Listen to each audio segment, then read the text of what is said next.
Hello, and welcome to another tutorial video for CSCI 2824, Discrete Structures. Today, we'll be covering functions.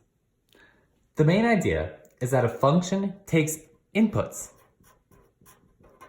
and produces outputs. An example of a function might be f of x equals 2x. It takes the input of just any number and produces an output that is twice that number.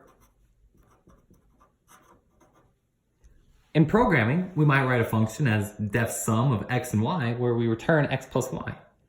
Here, the input is two numbers, and our output is the sum.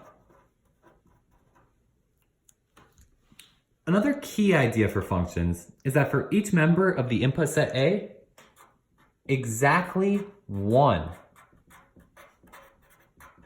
member of output set B is produced. So let's go back up to our examples.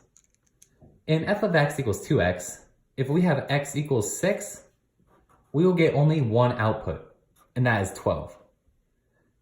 And in our function sum, if our input is 3, 4, we get exactly one output, and that is 7. It's also important to note that in discrete mathematics, we write functions in a notation you might not quite be used to. For example, suppose we have a function that takes two real numbers and outputs a real number. We would write this as f, that denotes it's a function,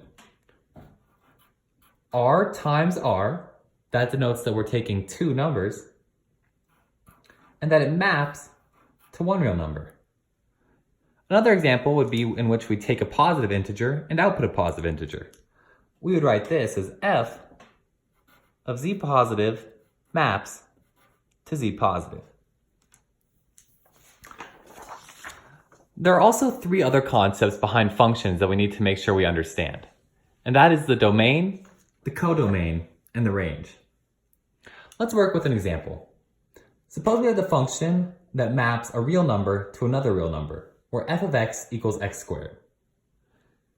This is the set that we take in as an input. So it goes from negative infinity to infinity, all real numbers. Because we have x squared, we end up mapping to all positive real numbers. Graphically, we get a parabola that looks like this. We never go below the x-axis, and so we only have positive numbers. The domain is the set that f maps from. So in this case, this original set of real numbers is our domain. Now, the codomain is the set that f could map to, while our range is the set that f actually maps to. To understand that, let's look back up at our example. We specified that we could map to any other real number. And so it turns out that this is our codomain. However, as it turned out, we only mapped to positive real numbers. And so all positive real numbers, or r plus, is our range. A general rule is that when you're given a function, r that maps to r, or any other variable that maps to some other variable, the first variable will always be your domain, and the second will always be your codomain. However, it will be up to you to determine the range. Functions are an essential topic in both discrete mathematics and programming in general, and so it's a good idea to make sure you have a thorough understanding of them.